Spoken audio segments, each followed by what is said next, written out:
नमस्कार, मैं अशोक व्यास हूँ। कार्यक्रम का नाम है इनसाइट टुनाइट। इसमें हम प्रयत्न करते हैं जो कुछ हमारे आसपास घटित हो रहा है उसका अर्थ कैसे बन रहा है हमारे लिए, जगत के लिए। कई बार ऐसा होता है तथ्य कुछ होते हैं, दिखता कुछ और है, दिखा कुछ और दिया जाता है। इसमें मीडिया की अपनी भूमिका होती है और खास करके जब तनावपूर्ण स्थितियां भारत और पाकिस्तान के बीच में चल रही हो, तब मीडिया की भूमिका क्या रहती है उस पर भी प्रश्न चिन्ह उठ जाते हैं। और अंतर्राष्ट्रीय स्तर पर एक राष्ट्र दूसरे राष्ट्र को कैसा देखता है, कैसे देखना चाहिए, उसको लेकर भी कई सवाल उठ खड़े होते हैं। तो ये जो बात है वॉर ऑफ नरेशन और सत्य की, उस पर चर्चा करने के लिए हमारे साथ अभी जुड़ रहे हैं प्रेम तन्मय जी। आपका स्वागत है। नमस्कार। प्रेम जी, मैंने ट्रुथ शब्द का प्रयोग जो किया है उसकी जगह फैक्ट्स भी कर सकता था, पर मुझे लगता है फैक्ट्स अपने आप में, यानी जिसे हम तथ्य कहते हैं, वो अपने आप में वो रसमय नहीं होते हैं, वो समग्र नहीं होते हैं। तो हम सत्य की भी बात करें तो 22 अप्रैल के बाद में जो एक बहुत दुर्दांत हमला हिंदुओं पर जिस प्रकार का हुआ था, उसके बाद की स्थितियां जो तनावपूर्ण बनती रही भारत और पाकिस्तान के बीच में।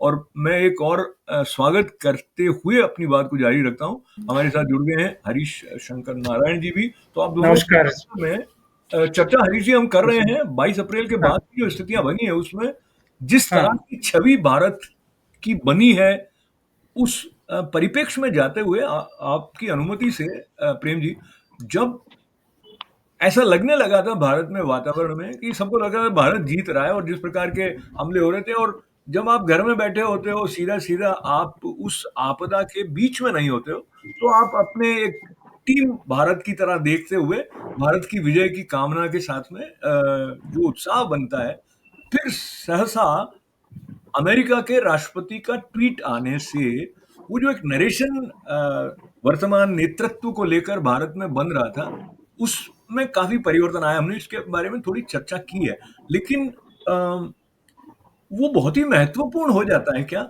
जब हम नरेशन को सत्य से या तथ्य से अधिक महत्व देने लग जाते हैं। प्रारंभ प्रेम जी से करते हैं, फिर हरीश जी की तरफ आते हैं। What we did and how we look. Prem ji. Ashok ji, मैं आपको ये बताता हूँ कि क्या दिखाया जाता है और क्या असल में है। इस बात को सेट करने के लिए आज का मीडिया जो है प्रमुखता से भूमिका निभाता है और इसमें बहुत सारे रोल अपने अपनी तरफ से लोग करते हैं। पाकिस्तान मीडिया अपनी जीत को दर्शा रहा है, जबकि उसकी इतनी पोजीशन को कई सैटेलाइट के चित्रों के माध्यम से दिखाया जा रहा है। इसके बावजूद वो लगातार यही कहता है कि जीत मेरी हुई, और इस जीत को वो इतनी व्याख्यायित करता है। और मुझे वो हिटलर का संदर्भ याद आता है, जब वो ये कहते हैं कि एक झूठ को 100 बार बोला जाए तो वो झूठ भी सच लगने लगता है। तो लोगों को वो सच लगने लगता है। तो ऐसी परिस्थिति में मीडिया का बहुत बड़ा दायित्व हो जाता है कि वो जिस तरीके का नैरेटिव, जिस तरीके की भूमिका इसमें अदा करता है, उस भूमिका का अंतर्राष्ट्रीय स्तर पर बड़ा महत्व हो जाता है। दूसरा, आपने ये कहा कि ट्रंप का जो ट्वीट आया और उस ट्वीट को सीज फायर के कुछ समय पहले ही आ जाना और उनका ये कहा जाना कि सीज फायर हो गया है, पब्लिक को बड़ा आश्चर्य में डाल देता है कि क्या भारत ने किसी दबाव में सीज फायर किया है या क्या परिस्थितियों में किया है।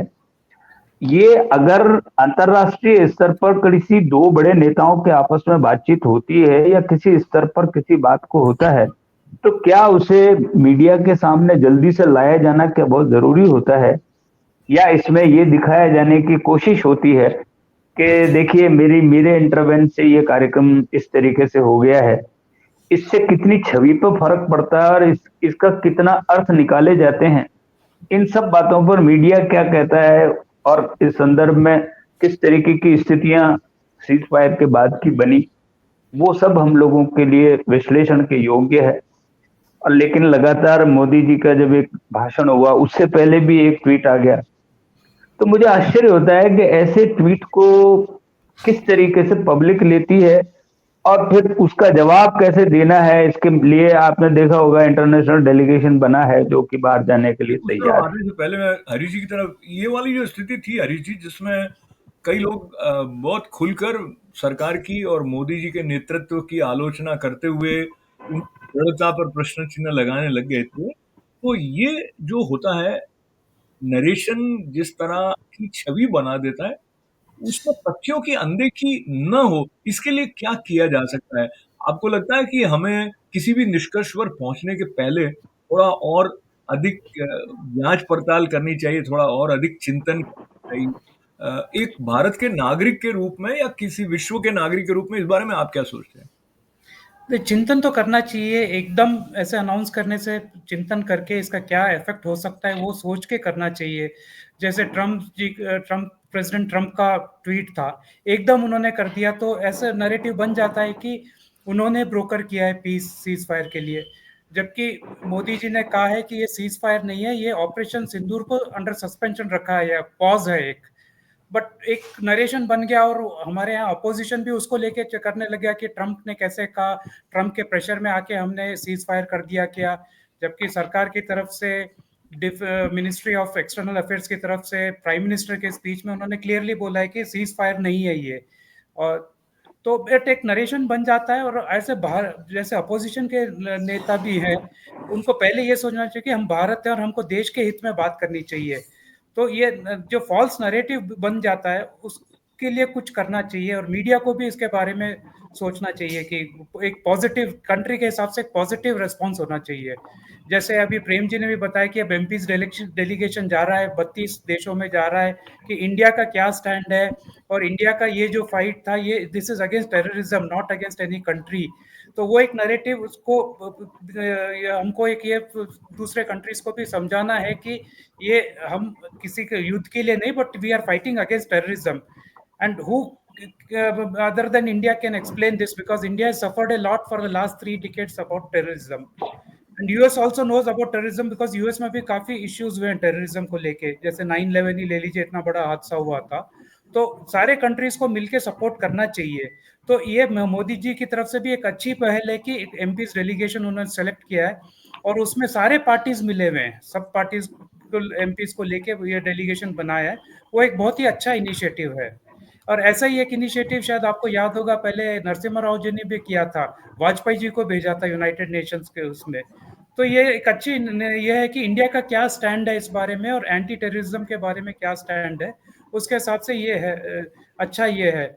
और पाकिस्तान तो ऐसा फॉल्स नैरेटिव स्प्रेड करेगा ही, और वो ये थोड़ी बोलेगा कि हमने मार खाया है, वो तो ये, तो उस नैरेटिव को भी हमको ये करना है, काउंटर बिल्कुल। करना है। तो हरीश जी, आपकी बात को लेते हुए मैं ये जो दल भारत से सांसदों का जा रहा है विभिन्न देशों में, उसकी तरफ आने से पहले प्रेम जी, हाल ही में कांग्रेस के नेता राहुल गांधी ने ट्वीट के माध्यम से प्रश्न उठाया जो है भारत के विदेश मंत्री के उस कथन पर कि उन्होंने हमला या जो भी टेरर कैंप्स पर अटैक करने से पहले भारत की तरफ उनको सूचना दी थी कि हम सैनिक संस्थानों पर नहीं कर रहे हैं इत्यादि। उसको लेके उन्होंने सरकार को जो कटघरे में खड़ी करने की स्थिति उत्पन्न की, उसके बारे में आप क्या सोचते हैं? और मुझे ये जोड़ने दीजिए कि एक तरफ हम ये प्रयास कर रहे हैं कि भारत ने जो किया, क्यों किया, भारत की स्थिति पूरे विश्व में स्पष्ट हो।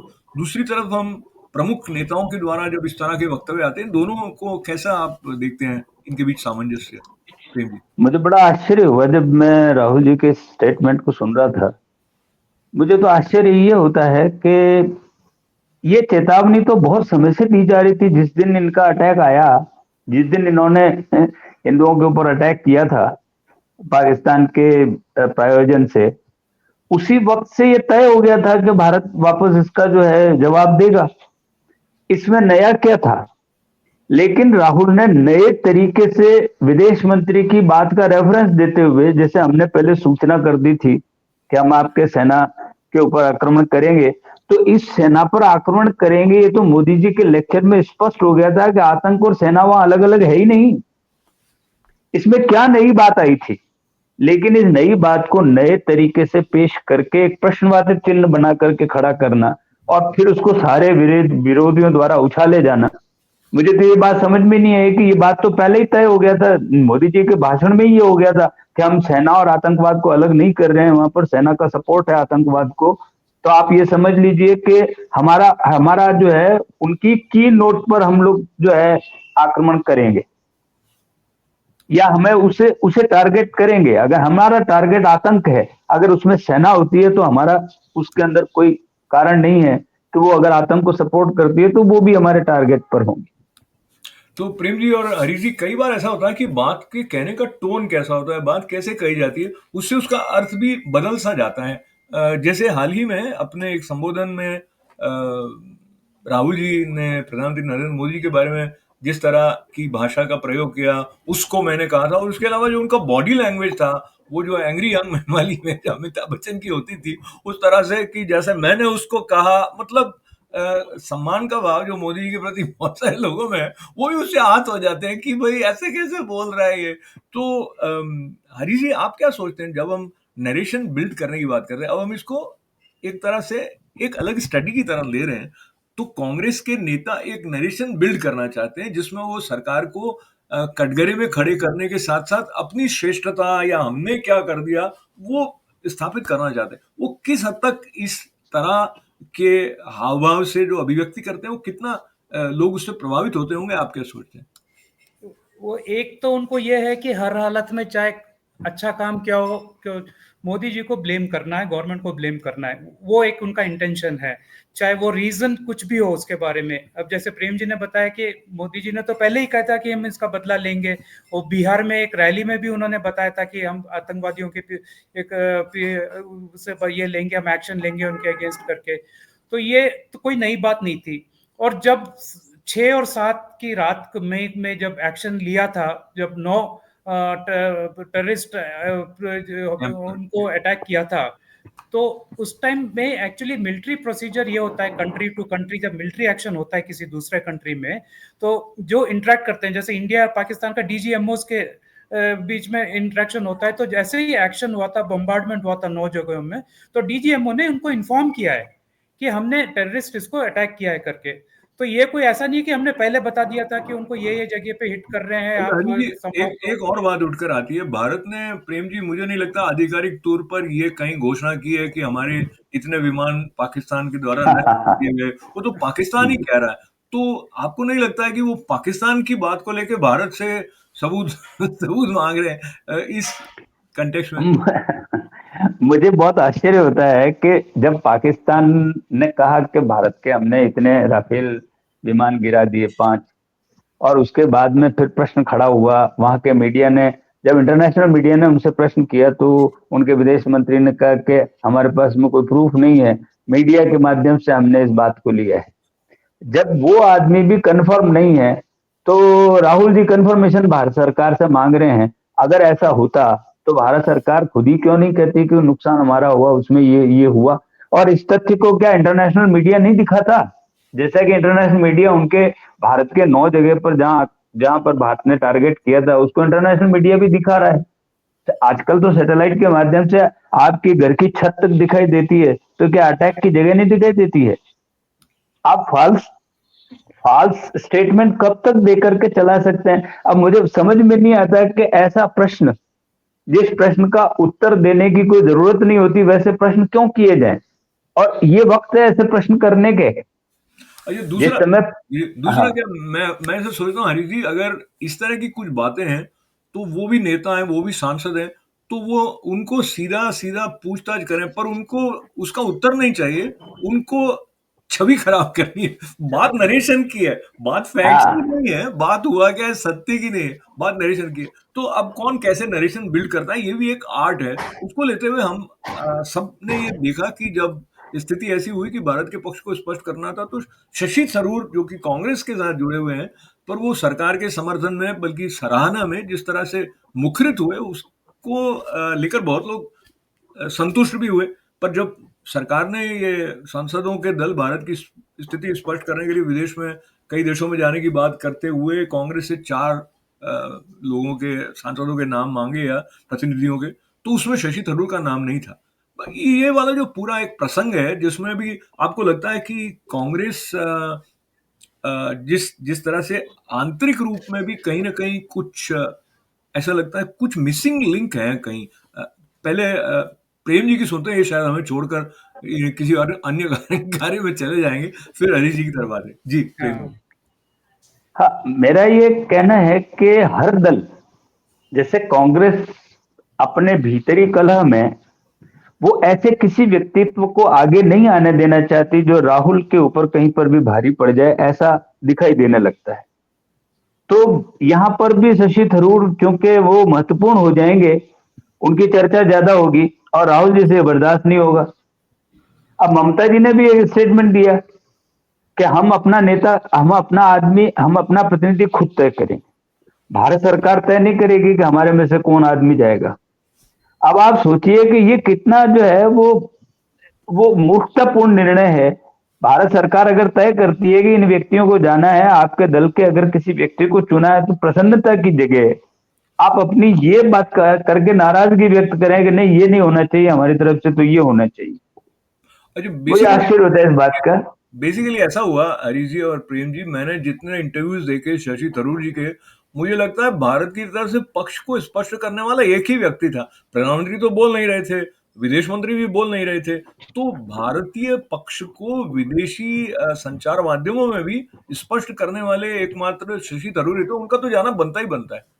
नहीं, और दूसरी बात यह है अशोक जी कि शशि थरूर जो हैं वो पार्लियामेंट्री कमेटी के चेयरमैन है फॉर एक्सटर्नल अफेयर्स मिनिस्ट्री के लिए। तो जी। उस और उनका यूनाइटेड नेशंस में भी उनका एक्सपीरियंस है, तो उनका तो जाना बनता ही है, and as a leader of the group जाना बनता है उनका। और आप जो पार्लियामेंट्री कमेटी के जो चेयरमैन है for ministry of external affairs, उनको नहीं भेज के और किसको भेजोगे आप? तो ये तो तो कांग्रेस का अंदरूनी पॉलिटिक्स के लिए वो इसमें नहीं लाना चाहिए उनको।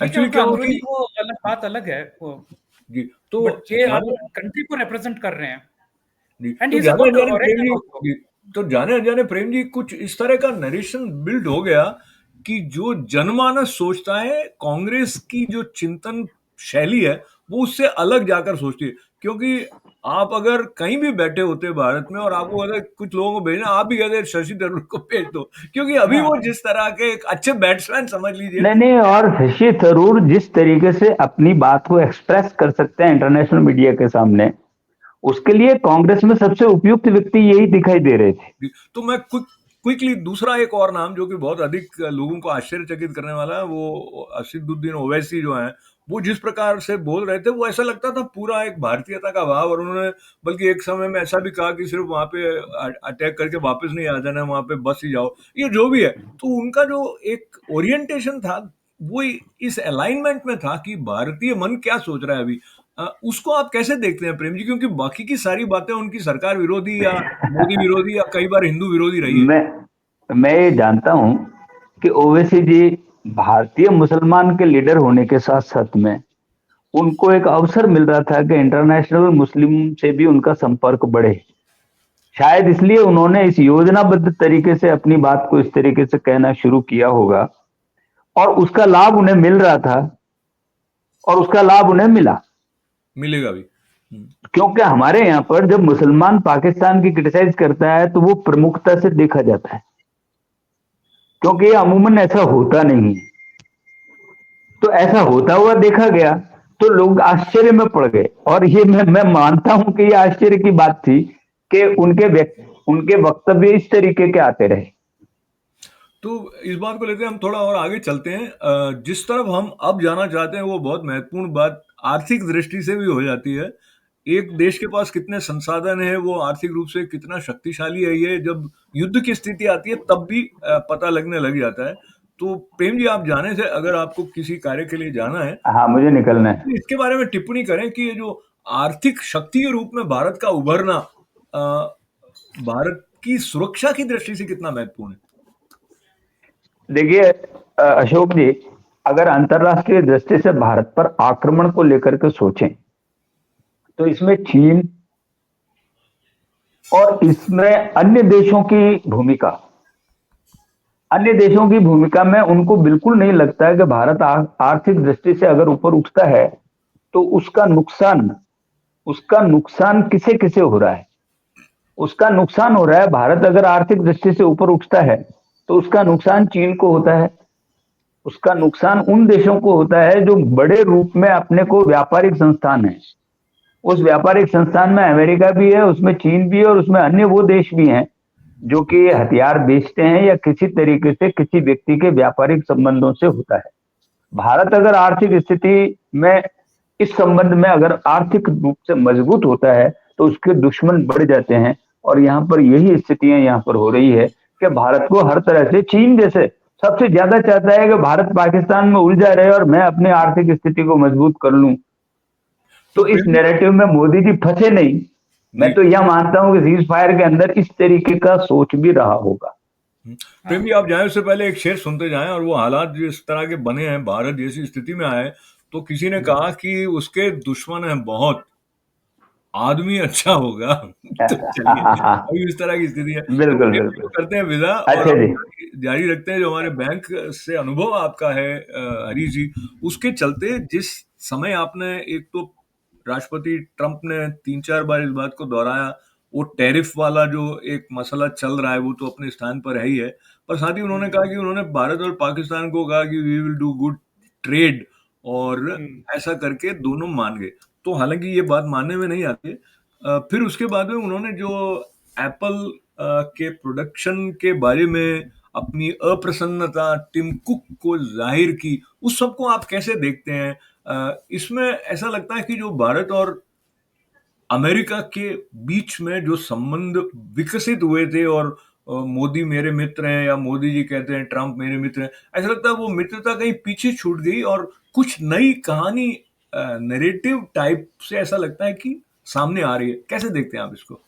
हाँ, आर्थिक स्थिति से एक्चुअली एक शॉर्ट टर्म ये थोड़ा सा एबरेशन हुआ है। बाकी जो मेरे को लगता है कि इंडिया यूएस के रिलेशनशिप में कोई ज्यादा ये फर्क पड़ेगा नहीं, बिकॉज दोनों एक उनको भी दोनों दुनिया के बड़े डेमोक्रेसीज हैं। India is an emerging economic power, US is economic power, तो आपस में इनका तो रिलेशनशिप रहेगा। ये थोड़ा बहुत ये हो गया कि ट्रंप जी ने ट्वीट किया था और मोदी का स्टेटमेंट में उन्होंने ट्रंप का नाम नहीं लिया था, तो थोड़ा सा लगता है। बाद में ट्रंप जी ने दोबारा ट्वीट किया था कि नहीं, ये तो आपस में इन दोनों को, पाकिस्तान और इंडिया को बात करना चाहिए, इसमें हमारा रोल नहीं है करके। तो ये थोड़ा बहुत एबरेशन हुआ है। बाकी मेरे ख्याल से कोई रिलेशनशिप में कोई एक्चुअली ये नहीं आएगा। उन्होंने पूरी तरह ये नहीं कहा कि हमारा रोल नहीं है। पहले तो उन्होंने कहा कि हमने ही करी थी, वो थोड़ा सा कम कर दिया, लेकिन अपना हाँ रोल पूरी तरह हटाया नहीं है। पर हम आर्थिक दृष्टि से देखें तो ये जो मामला है कि पाकिस्तान में कुछ क्रिप्टो करेंसी संबंधी किसी एजेंसी के बारे में अमेरिका और पाकिस्तान का समझौता होना, और वो ऐसी कंपनी अमेरिका की जिसके अंदर 60% होल्ड जो है वो बताया जाता है कि राष्ट्रपति ट्रंप के परिवार से संबंध रखता है। तो आपको लगता है क्या कि ये जो एक पैरेलल जो इकोनॉमिक गेन वाला एंगल रहता है, वो भी कहीं हाँ, संबंध, न केवल व्यक्तिगत संबंध बल्कि राष्ट्रों के संबंध में कुछ भूमिका निभाता है? थोड़ा बहुत हो सकता है उसका कि थोड़ा इफेक्ट करेगा, क्योंकि अभी पाकिस्तान के साथ भी उनका कुछ रिलेशनशिप बन रहा है और शायद क्रिप्टो करेंसी का भी कुछ उनका डील हो रहा है। थोड़ा बहुत रहेगा, बट ट्रंप भी जानते हैं कि भारत के साथ अच्छे संबंध बनाने में ही फायदा है करके, वो भी जानते हैं।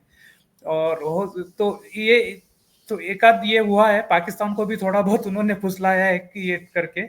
बाकी रिलेशनशिप में मुझे लगता है कि ऐसा कोई फर्क पड़ेगा नहीं भारत का और इसमें। इसी कंटेक्स्ट में एक और बात, जो आईएमएफ ने ऐसे समय में, जबकि ये स्टैब्लिश हो चुका था कि आतंकवादियों के साथ में पाकिस्तान सरकार की कहीं ना कहीं मिलीभगत रही है, और उस बात को और अधिक प्रमुखता से जब हम अब देखते हैं कि जो आतंकवादी आतंक के विरुद्ध लड़ाई में हम भारत की तरफ से हमले में जिस आतंकवादी के परिवार के लोग मारे गए, उनको पाकिस्तान सरकार मुआवजे के रूप में 15 करोड़ 10 करोड़ कुछ उनको दे देती है। तो फिर ये ऐसे में इस बात के बारे में आईएमएफ का बार बार पाकिस्तान को बेल आउट करना आप कैसे देखते हैं? ये एक्चुअली अभी भारत भी यही कह रहा था कि जो आईएमएफ ने जो बेल आउट के लिए अभी $1.4 बिलियन सैंक्शन किया था इमीडिएट रिलीज के लिए, वो भारत ने भी एक नैरेटिव, और प्रोबेबली एमपीज डेलीगेशन भी उसको डिस्कस करेगा इस बारे में कि ये चीज जो है ये टेररिज्म के लिए यूज होगा। एंड वो इमीडिएटली प्रूव भी हो गया कि वही है, हाँ। 14 करोड़ इनको जा रहा है, और बाकी क्या क्या कर रहे हैं। और वो जो टेररिस्ट का इंफ्रास्ट्रक्चर था उसको रीबिल्ड करेंगे, तो उसमें तो पैसा जाएगा ही वो, बिकॉज पाकिस्तान की इकोनॉमी कोई इतनी खास है नहीं। बट अभी जो भारत के पुश से मेरे को लगता है कि आईएमएफ ने कुछ टर्म्स एंड कंडीशंस डाले हैं for and use of the funds. so that they may monitor the utilization of the funds, which is good.